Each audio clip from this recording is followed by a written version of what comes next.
سلام كبرات تختاتلتي يوتيوب شانيل سينما سمرن لومون كم وترو زتفرالي حبرتات عزنا لكم قريبنا لنا لمكتتالكم بخبر نعدم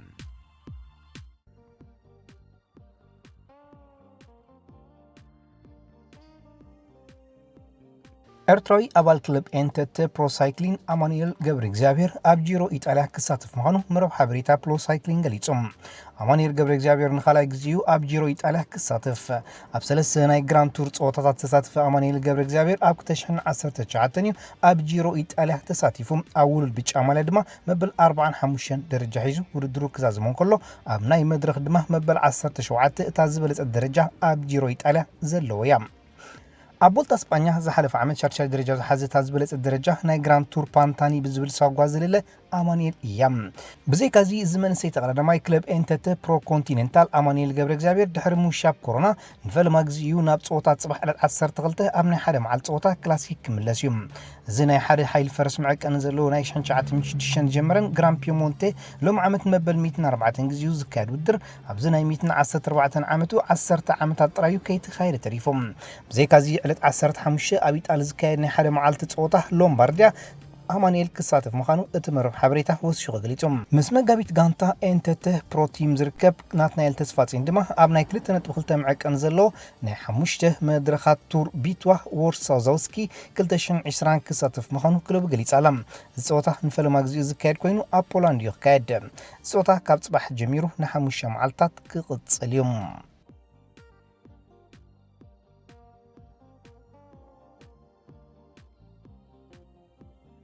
حجز نقالي سبورتنياتات إرتراوي مصطفى إبراهيم أحمد ود حزحزم.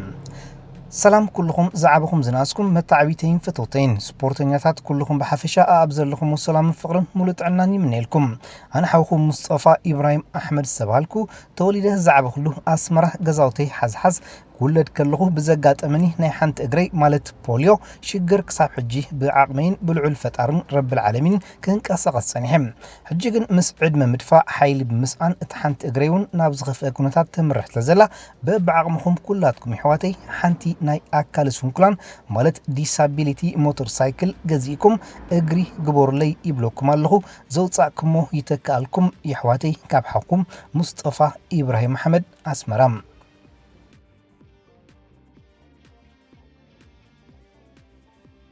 كلبات بي اس جين اتلانتان لوم ربع عب قدام رع فتصام الشامبيونز ليج اوروبا كرخبه مدب تسريع لان كم زلو زفلت يوم درجان مايان تتصاوت زن كلته غانتات كران كله ግን ናይ ሰማይን መሬትን ፍልል ዘለውን ስጳኛዊት መረብ ሓበሬታ ማርካ ከም ዝሓበረቶ ድማ ኣጥቃዒ ፒኤስጂ ኔይማር ዝኽፈሉ ዓመታዊ ማያ ማዕረ ናይ መላ ተጻዋቲ ኣትላንታ ምዃኑ እዩ። ብቑሽሽን ካልእን ዝተፈላለዩ ናይ መዋዕውዕን ኣውፂኻ ኔይማር ዓመታዊ 36 ሚልዮን ናብ ካዝኑ የእትሎም። ኣብ ጣልያን ሰፊሕ ሸፈነ ዘለዋ ጋዜጣ ኮሬሮ ዴሎ ስፖርቶ ድማ ኣብዙ ጻቶ ዝርዝር ማያ ተጻዋቲ ኣትላንታ ከም ዝነጽሮ ድማ እቶም ናይ ታጋንታ ዝያዳ ተኸፈልቲ ዝበሃሉ ጎመዝ ዛፓታን ሉዊስ ሙሬልን ኮይኖም ዓመታዊ ማያዮም ድማ እዞም ተጻዋቲ ነፍሲ ወከፎም 1.2 ሚልዮን እዮም። ብሓፈሻ ኣትላንታ ከም ጋንታ ድማ ዓመታዊ ካብ 33 ክሳብ 36 ሚልዮን ዩሮ ማያ ይኽፈሉ።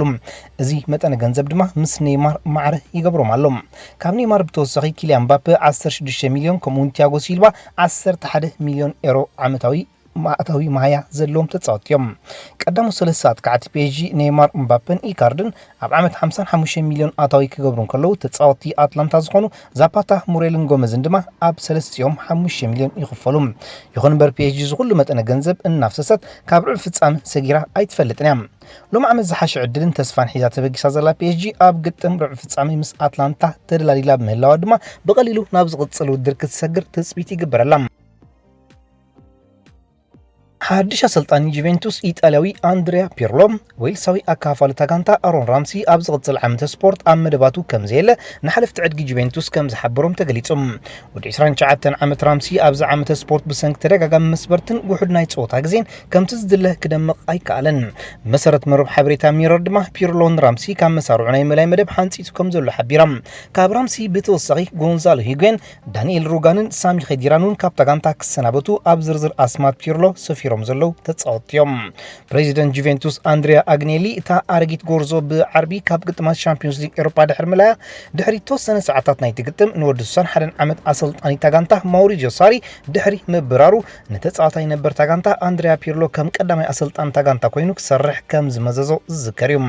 ይኹን እምበር ኣብቲ ውዕል ሰፊሩ ዘሎ ጉዳያት ከም ዝነጽሮ ፒርሎ ዘድልይዎ ተጻዋቲ ክመርጽ እምበር ተጻዋቲ ከሰናብት ዝኽእል ስልጣን ይብሉን ወላ እኳ ፒርሎ ኣብ ዝቕጽል ዓመተ ውድድር ንራምሲ ኣብ ታጋንታ ከኣልዮ ይደሊ ክሳብ ዝሃለወ ብሓለፍቲ ታጋንታ ቀጠልያ መብራህቲ ዝውላዕሉ ግን ዝኾነ ዝሕልፊ ውሳኔ ኣይክህሉን እዮም ሓለፍቲ ጁቬንቱስ ራምሲ ብዝኽፈሎ ሰሙናዊ 400,000 ማያ ሕጉሳት ብዘይምህለዎም ግን ንምውፃእ ራምሲ ከቀላጥፉ ከም ዝኽእሉ ካብ ጣልያን ዝወፁ ዘለዉ ዜናታት ይሕብሩ مسلسر ኣብ ጉዳይ እንግሊዛዊ ቤን ቺልዌል ክትረዳዳ ዘይከኣለ ዘላ ቸልሲ ናይ ጸጋም ተኸላኻሊ ሆላንዳዊት ክለብ ኣያክስ ኣርጀንቲናዊ ኒኮላስ ታግላፊኮ ከም ኣማራጭ ጌራ ሒዛቶ ከም ዘላ ተሓቢሮም ሌስተር ሲቲ ብክለባት ቸልሲን ማንቸስተር ሲቲን ብጥብቅን ዝድለን ዘሎ ቺልዌል መሸጥ ዋግኡ 80 ሚልዮን ብምሕታታዩ ኣሰልጣኒ ሰማያውያን ላምፓርድ ኣንፈቱ ናብ ታግላፊኮ ከቕንዕ ተገዲዱ ደሎም መሰረት መብ ሓበሬታ ስካይ ስፖርት ድማ ተወዲ 27 ዓመት ኣርጀንቲናዊ ንወዲ ጋንቱ ሓኪም ዝያሽ ተኸቲሉ ናብ ቸልሲ ክኸይድ ከም ዝኽእል ትሕብር ታግላፊኮ ሎም ዓመት ክለቡ ኣብ ዘካየደቶም ግጥማት ተሰሊፉ 5 ሸቶታት ምስ መረብ ክረኸብ እንከሎ 5 ንሸቶ ዝኾና ኳዓሳሱ ድማ ንደቂ ጋንቱ ኣቐቢሉ እዩ ንሃገራዊት ጋንታ ኣርጀንቲና ወኪሉ 25 ግጥማት ዘካየደ ታግላፊኮ ኣብ 2018 ካብ ኣርጀንቲናዊት ጋንታ ኢንዲፐንደንት ናብ ኣያክስ ኣምስተርዳም ተጸምቢሮም ሓደ ካብ ዝበለጹ ናይ ጸጋም ተኸላኸልቲ ኤውሮጳ ክኸውን ዝበቕዐ ታግላፊኮ ኣብ ኣያክስ ክሳብ 2022 ዘጽንሖ ውዕል ኣለዎም ካብ ቸልሲ ብተወሳኺ ክለባት ባርሴሎናን አትሌቲኮ ማድሪዱን ደሌቲ ታግላፊኮ ምዃንን ይሕበረለን ኣብዚ ተኸፊት ዘሎ ናይ ክራማት መስኮት ምስጋር ተጻዋቲ እንግሊዛዊት ክለብ ኣርሰናል ሓንቲ ካፕተን ብንጥፈት ትሰርሕ ዘላ ክለብ እያ ኣቐዲማ ንዊልያን ካብ ቸልሲ ብነጻ ዘፈረመት ኣርሰናል ሕጂ ድማ ኣንፈታ ናብ ኮቲኒዮ ፓርቴይን ጋብሪኤልን ከም ዝገበረት እዩ ዝሕብረላ ይኹን እምበር ስጳኛዊት መረብ ሓበሬታ ኤስ ከም ዝሓበሬቶ እታ ሰሜናዊት ለንደን ጋንታ ኣብ ልዕሊ ኮሎምቢያዊ ኣካፋል ሪያል ማድሪድ ጄምስ ሮድሪጎዝን ልዑል ተገዳስነት የሕቲራ ከም ዘላ ሓቢራ ዝሓለፈ ክረምቲ እውን እዚ ወዲ 29 ዓመት ኮሎምቢያዊ ስሙ ምስ ኣርሰናል ተተሓሒዙ እኳ እንተነበረ እቲ መስርሕ ግን ኣብ ማዕልቡ ክበጽሕ ኣይከኣለን ኣብዚ ሕጂ እዋን ድማ ወኪል ሮድሪገዝ ዝኾነ ጆርጅ መንደዝ ንዓሚሉ ትኸውን ጋንታ ኣብ ምድላይ ዘሎም ካፕተን ኣብ ልዕሊ ጄምስ ተገዳስነት የሕዲረን ዘለዋ ክለባት ድማ ኣርሰናል እታ ዝሓሸት ነቲ ኮሎምቢያዊ ከተፈርም ትኽእል ጋንታ ምዃናዩ ዝእመነላ ንክለባት ፖርቶ ሞናኮ ባየር ሙኒኽን ወኪሉ ተጻወተ ጄምስ ዝቕጽል ዓመት ኣብ በርናቡ ዝነበሮ ውዕል ክዛዘም እዩ በዚ መሰረት ድማ መፍረስ ውዕል ናይ ተጻዋታይ ኣብዚ ሕጂ እዋን 22 ሚልዮን ይግመት ኣሰልጣን ሪያል ማድሪድ ዚዳን ጄምስ ኣብ ናይ ሞዳታ ግጥማት ላሊጋ ሞግዳእቲ ከየጋጥሞሞ ካብታ ጋንታ ናይ ምውፃእ መስርሕ ከየሰናኸሎ ብምስጋ ኣብ ናይ ሞዳታ 5 ግጥማት ላሊጋ ክስለፍ ከም ዘይደሊ ከም ዝሓበሮ ዚዳን ገሊጹ ምንባሩ ዝዝከር እዩ እዚ ድማ ምውፃእ ሮድሪገዝ ካብ ማድሪድ ርጉፅ ከም ዝገብሮ ስጳኛውያን ተንተንቲ ስፖርት ይሕብሮም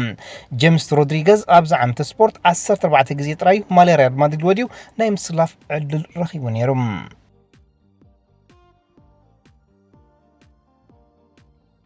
ዳኒ ሴባዮስ ሓደ ካብቶም ሎም ዓመት ምስ ምምጻእ ኣርቴታ ኣብ ኣርሰናል ዝደመቑ ተጻወቲ ሓደ እዩ ከም ዝፍለጥ ሴባዮስ ኣርሰናል ኣብ ትሕቲ ኡናይ ኤምሬ ኣብ ዝነበረትሉ ግዜው ብውዕል ብልቃሕ ንሓደ ዓመት ናብ ጋነርስ ተጸምቢሮም ኣብ ፈለሞት ግጥማቱ ድማ ድሕሪ ምድማቑ ማሰይቲ ስለ ዘጋጥሞ ምስ ብሉጻት 11 ተጻወቲ ናብ ሜዳ ክወርድ ተሸጊሩ እዩ ይኹን እምበር ምስ ምምጻእ ኣርቴታ ናብታ ጋንታ ኣብ ማእከል ምስ ግራኒት ዛካ ውሃ ዘበለ ውህደት ምፍጣር ነታ ጋንታ ድርዒ ኮይኑ ኣሎ ንብቕዓት ሴባዮስ ዝተዓዘበ ኣርቴታ ድማ ቦርድ ጋነርስ ነቲ ወዲ 24 ዓመት ተጻዋታይ ንተወሰኽቲ ዓመታት ከፈርሙ ሕቶ ከም ዘቕረበ ዝዝከር እዩ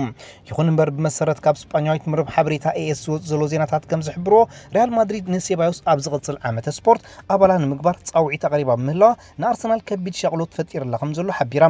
ኣቐዲሙ ኣብ ሴባዮስ እምነት ዘይነበሮ ዚዳን እቲ ተጻዋታይ ኣብ እንግሊዝ ብዘርአዮ ብቕዓት ግን ከም መተካእታ ዕድመ ዝደፍአ ሉካ ሞድሪጅ ንምግባር ኣብ መደባቱ የትይዎ ከም ዘሎ ተመረብ ሓበሬታ ወሲኻ ገሊጻ ንሃገራዊት ጋንታ ስጳኛ ወኪሉ ኣብ ጽዋዕ ኤውሮፓ 2021 ናይ ምጽዋት ሕልሚ ዘለዎ ሴባዮስ ምስ ሪያል ማድሪድ ምጽዋት ኣብ ምምራጽ ሃገራዊት ጋንታ ልዑል ብምህላው ሴባዮስ ነቲ ቦታ ንምርካብ ናብ ኣደ ክለቡ ተመሊሱ ክጻወት ከም ዝኽእል ይሕበረሉ ኣርሰናል ተቐላጢፋ ንሴባዮስ የሚና ኣብታ ጋንታ እንተዳ ዘይጽኒሓቶ ነቲ ንሱ ዝገድፎ ሃጓፍ ንምትካእ ከም እንደገና ናብ ዕዳጋ ክትዋፈር ምዃና ርግጽ ኮይኑሎም ሊቨርፑል ንጀርመናዊ ተኸላኻላይ ቸልሲ አንቶኒዮ ሩዲገር ንምፍራም ተገዳስነት ይሕዲራ ከም ዘላ ሙንዶ ዲፖርቲቮ ሓቢራ ዛጊት ክሳብ ለይቲ ሎሚ መተካእታ ሎብረን ኣምድ ላይ ሃሰው ዝብል ዘሎ ኣሰልጣኒ ሊቨርፑል ጀርገን ክሎፕ ኣንፈቱ ናብ ወዲ ዓዱ ሪዲገር ገይሩ ከም ዘሎ ዝተፈላለዩ መረብ ሓበሬታታት ዘጋውሓ ዘለዋ ክለብ ቸልሲ ኣብዛ ዓመተ ስፖርት ብምስያት ተጻወትታ ሃኒጻ 4ይ ደረጃ ሒሳብ ምዝዛማ ዝቕጽል ዓመተ ስፖርት ኣብ ግጥማት ቻምፒዮንስ ሊግ ዘሳትፋ ደረጃ ምምዝጋባ ዝፍለጥ እዮም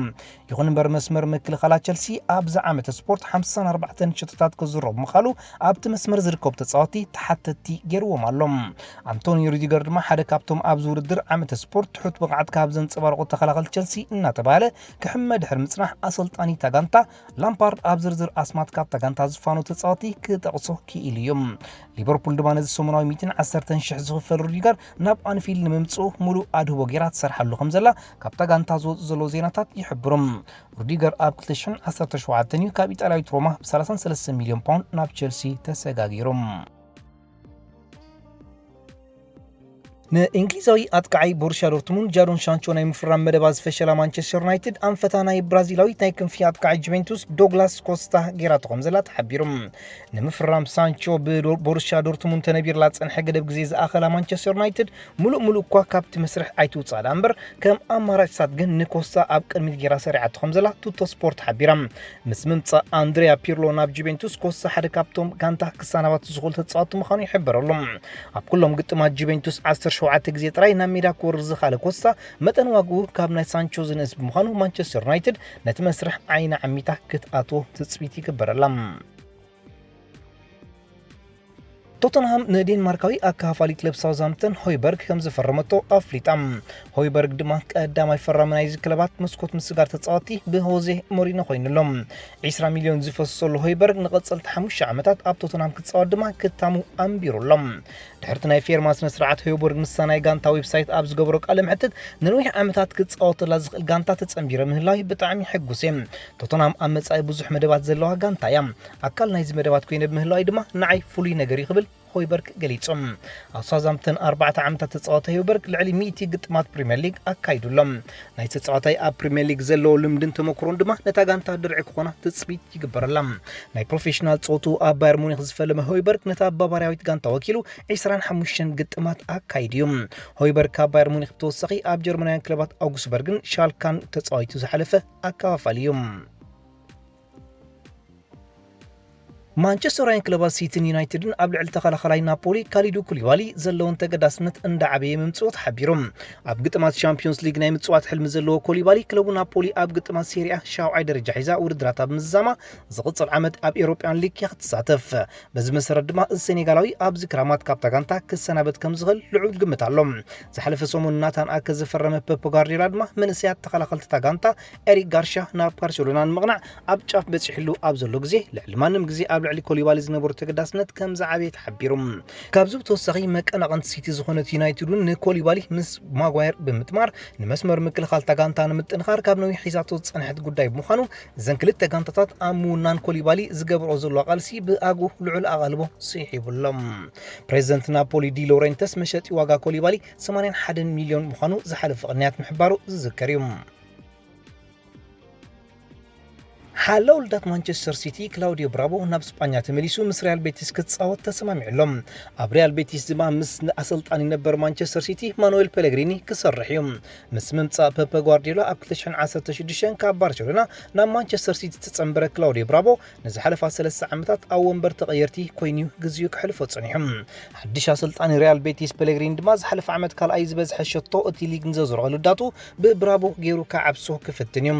ንብራዚላዊ ሓላው ልዳት ኤደርሰን ከውድቕ ዘይከኣለ ብራቮ ኣብዚ ናይ ሎም ዓመት ስፖርት ኣብ 17 ግጥማት ጥራዩ ናይ ምስላፍ ዕድል ረኺቦም ነተሪፎኖ ዞላ ውሕዳት ናይ ፀወታ ዓመታት ንምስምቓር ድማ ናብ ሪያል ቤቲስ ተጓዒዙ ክጻወት ተገዲድሎም ብራቮ ኣብ ማንቸስተር ሲቲ ዝኽፈሎ ዝነበረ ማህያ ብምንካዩ ምስ ሪያል ቤቲስ ክጻወት ተሰማሚዑ ዘሎም خبركم تخطاتلتي يوتيوب channel سينما سمرم نمكتالكم እናመስገና ንሎም መዓልቲ ኣዳሊና لكم ዝነበርና ስፖርታዊ ትሕዝቶታት ኣብዛዚምና ለና ኣብ ቀጻሊ ብኻልእ ሓበሬታታት ክሳብ ንረኸብ ንኹልና በብዘለናዮ ሰላም እንተዕናን